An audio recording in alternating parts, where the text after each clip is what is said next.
From deadly caves to haunted islands, these are 10 places on Earth that you should probably avoid, at least if you want to stay alive. Let's dive in.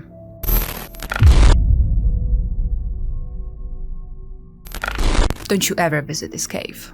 In 1965, archaeologists managed to uncover a Roman religious site in the former thermal spa location in Hierapolis, Turkey. Its temple was dedicated to the Roman god of the underworld, Pluto, and there's this one cave that particularly captured the attention of the ancient priests. They began to treat this place as an area where they sacrificed birds and bulls by throwing them into the cave, where they would later find them dead, but not from the impact. When the site was excavated, the cave was found to have toxic air because of the extremely high levels of carbon dioxide. At night, the gases become much denser, and so by the morning, the carbon dioxide levels rise to 35%, making the air lethal to any person or animal that would stay in the cave for more than a few minutes. For this reason, the cave is often called the Hell's Gate or Gateway to Hell, and everyone should really stay away from it.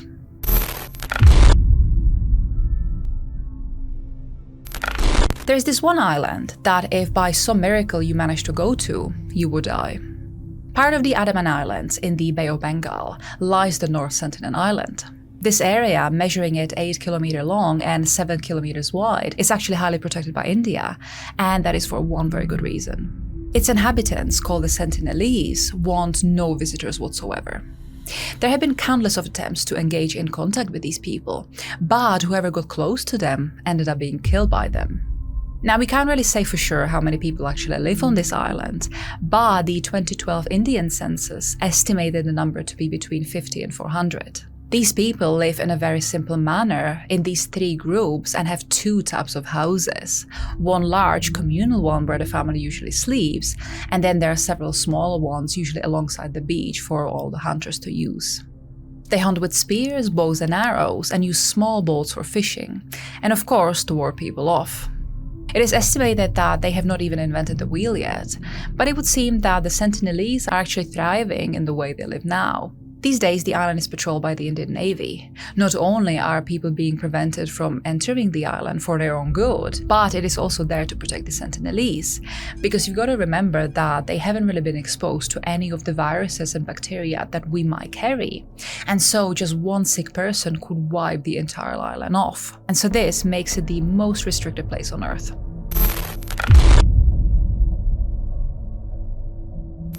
There's this very peaceful African lake that suddenly killed 1,700 people overnight.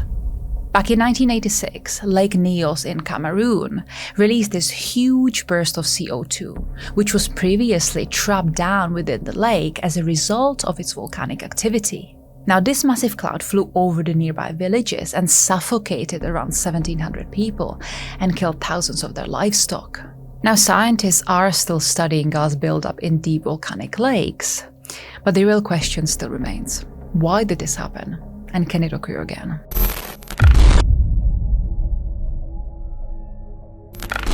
You used to be able to cross this bridge, but you no longer can.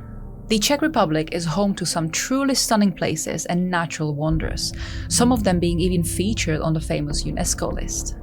But there's this one place that, even though it is beautiful and really captivating, it also possesses a real danger. Pravcicka Brana is considered the largest natural sandstone arch in Europe, and you can find this 52-foot arch located in the Bohemian region, not too far from the village of Řensko. And while you can absolutely go and admire the view of the gate, you can no longer cross it. Over the years, it became a location that attracted lots and lots of tourists, and those, of course, would try to climb onto the sandstone and cross the natural bridge. But this caused this massive erosion over time, and so since 1982 it is prohibited to climb the arch. But you can still visit the area for free during its opening hours. And there's actually even a small hotel that was built back in 1881 right next to the gate, just in case you wanted to stay local.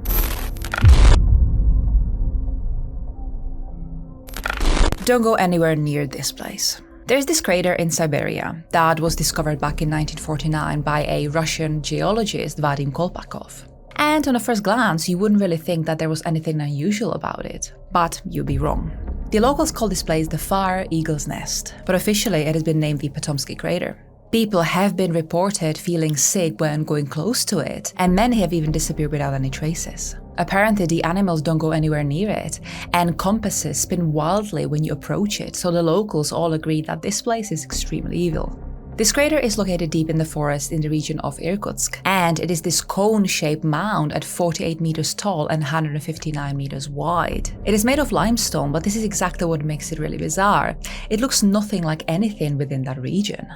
The scientists believe that it could have been created as a result of meteorite impact or volcanic activity. But of course, there are also the Evenki people who lived in the Siberian taiga for centuries that have tagged this place as evil, believing it was created after a mighty fiery bird fell from the sky, crashing into the ground and leaving this giant mound behind it, hence the nickname, the Fire Eagle Nest.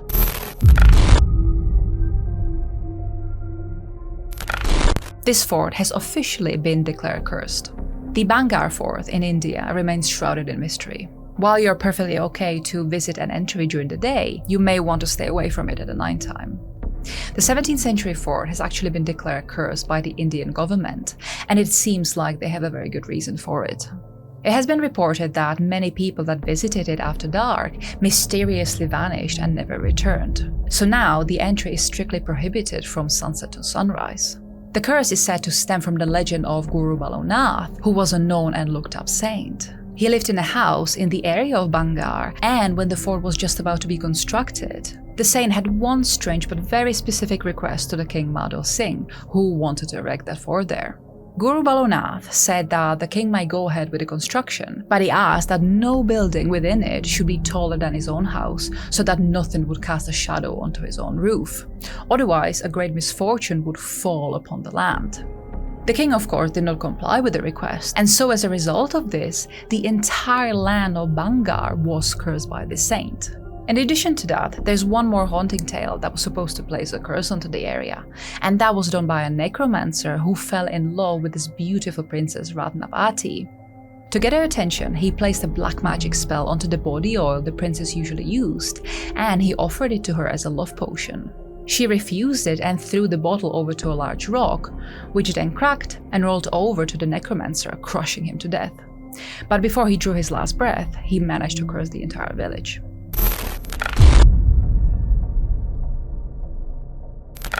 If, for whatever reason, all of our vegetation disappeared overnight, this place has us covered. On a Norwegian mountain, there's this well-guarded facility that only very few people in the world can enter. It is called the Svalbard Global Seed Vault, and it does exactly what it says on the name. The concrete storage has the capacity to hold 4.5 million variations of seed, and on average it has 500 seeds from each category.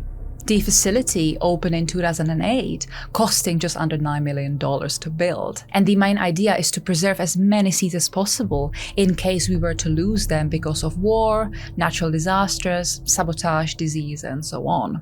The most amazing thing is that it is free to deposit into it, so there is really no barrier that prevents anyone from doing so. But there's one thing that is not accepted, and those are the genetically modified seeds, because the Norwegian law actually prohibits it. The seeds are put in this safe deposit box, like in a bank, and those are owned by the depositor themselves. And as of today, there were only a couple of withdrawals made. Those were by the International Center for Agricultural Research in the dry areas, because they were not able to maintain its gene bank in Syria as a result of the Syrian civil war. And so two large withdrawals were made, one in 2015 and the other one in 2017.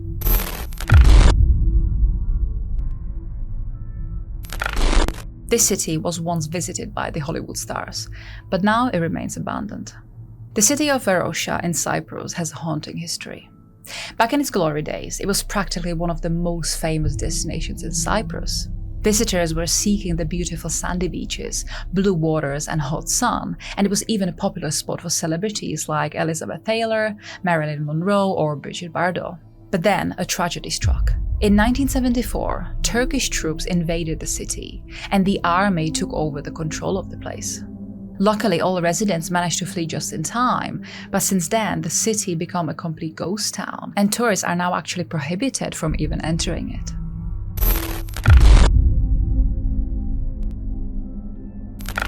This is South Pole's only murder. Back in 2000, Australian scientist Rodney Marks was reported to fall ill with nausea and fever. But as it turned out, he never got a cure because just 36 hours later, he passed away. At the time, nobody really expected a foul play, but later on, methanol would be found in Rodney's body, with no explanation or cooperation from the others that were staying at the station at the time.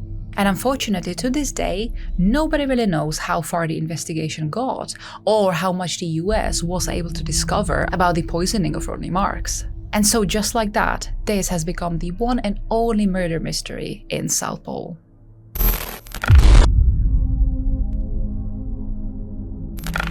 This is one of the most haunted places in Italy. If you're ever in Venice, in the Venetian lagoon lies a small island that is featured in many paranormal shows. It's called Poveglia, and it has a very haunting and troubling history. The island used to be occupied by people until 1379, but that is when its inhabitants were moved because of the attack, and the island remained empty until 1776. Then the island became a checkpoint for all goods and people coming and going to Venice on a ship, and that is exactly when things started to go wrong. In 1793, 2 ships showed several cases of plague, and so Poveglia became a temporary confinement station for those affected with the disease. It would stay like that until 1814, and then fast forward to 1922, the existing buildings on the island were converted to an asylum, and later on even to a nursing facility with its permanent closure in 1968. There have been some attempts since to bring back to life to the island, such as like with building a luxurious hotel or a park and public houses, but so far those plans have fallen through and the island still remains empty. Now, because of its history, especially around the plague and asylum victims, many paranormal hunters try to visit the place to see if they can capture anything strange. And a few have done it. People reported seeing ghosts and hearing strange voices, and so the island still remains shrouded in a lot of mystery. There are no excursions to Poveglia, at least not any official ones, but local fishermen have been prone to take money in exchange for taking you there.